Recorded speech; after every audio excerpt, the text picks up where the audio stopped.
బెంగాల్ ప్రభుత్వం బంగ్లా చొరబాటుదారుల భారతం పడుతోంది. డిటెన్షన్ సెంటర్లకు తరలిస్తారన్న భయంతో వందలాది మంది సరిహద్దుల మీదుగా బంగ్లాదేశ్ వెళ్లిపోతున్నారు.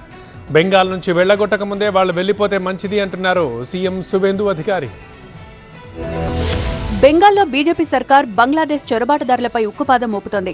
బంగ్లాదేశ్ చొరబాటుదారులను గుర్తించి డిటెన్షన్ సెంటర్లకు తరలిస్తున్నారు. దీంతో చొరబాటుదారులు భయపడి స్వదేశానికి వెళ్లిపోతున్నారు. పాలనాపరమైన నిఘా పెరగడంతో బంగ్లా చొరబాటుదారులు భయంతో వణికిపోతున్నారు. నార్త్ 24 పరగణ జిల్లాలో బంగ్లాదేశ్ సరిహద్దు దగ్గర వందలాది మంది బంగ్లాదేశీలు గుమిగూడారు. అక్కడి నుంచి స్వదేశానికి వెళ్లిపోతున్నారు. సరిహద్దు గ్రామాలతో పాటు పలు ప్రాంతాల్లో పోలీసులు ఐడెంటిటీ వెరిఫికేషన్ చేస్తున్నారు. సరైన గుర్తింపు పత్రాలు లేని వారిని డిటెన్షన్ సెంటర్లకు తరలిస్తున్నారు. పోలీసుల చర్యలతో అక్రమ చొరబాటుదారులు స్వదేశానికి పారిపోతున్నారు.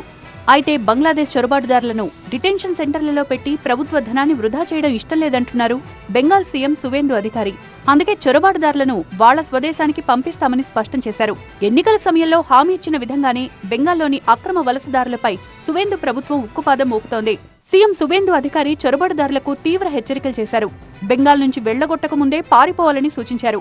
బంగ్లా ప్రజలు స్వచ్ఛందంగా వెళ్లకపోతే కఠిన చర్యలు తీసుకుంటామన్నారు. ప్రస్తుతమున్న విదేశీయుల చట్టానికి లోబడే తాము ఈ చర్యలు తీసుకుంటున్నట్లు వెల్లడించారు. অভারতীয়রাই সুযোগ পাবেন না। ভারতবর্ষের সরকারের টাকা বাংলাদেশ থেকে আসা অবৈধ অনুপ্রবেশকারীদের দেওয়ার জন্য নয়, এটা খুব ক্রিস্টাল ক্লিয়ার। সরকারি বাসে আপাতত সব মহিলাদের আমাদের ফ্রি সুযোগ তারা পাচ্ছেন আগামী সপ্তাহ থেকে। তো আগেই ক্যাবিনেট অনুমোদন দিয়েছে। భారత్ నుంచి తమ పౌరులను తిరిగి స్వీకరించడానికి సిద్ధంగా ఉన్నట్లు బంగ్లాదేశ్ ఇప్పటికే చెప్పిందని, వారిని తిరిగి తీసుకువెళ్లడం అక్కడి ప్రభుత్వ బాధ్యత అని సువేందు తెలిపారు. చొరబాటుదారులుగా ఆరోపణలు ఎదుర్కొంటున్న వారిని జైల్లో పెట్టొద్దని పోలీసులను ఆదేశించినట్లు తెలిపారు. వారికి ఆశ్రయమిచ్చి తిండి పెట్టడానికి వారేమైనా మన బంధువులా అని ప్రశ్నించారు.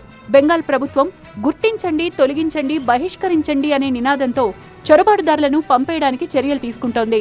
రాష్ట్రంలో సర్ప్ ప్రక్రియ చేపట్టిన సమయంలో కూడా ఈ సరిహద్దు నుంచి వందల సంఖ్యలో బంగ్లాదేశ్కు వెళ్లినట్లు తెలిపారు.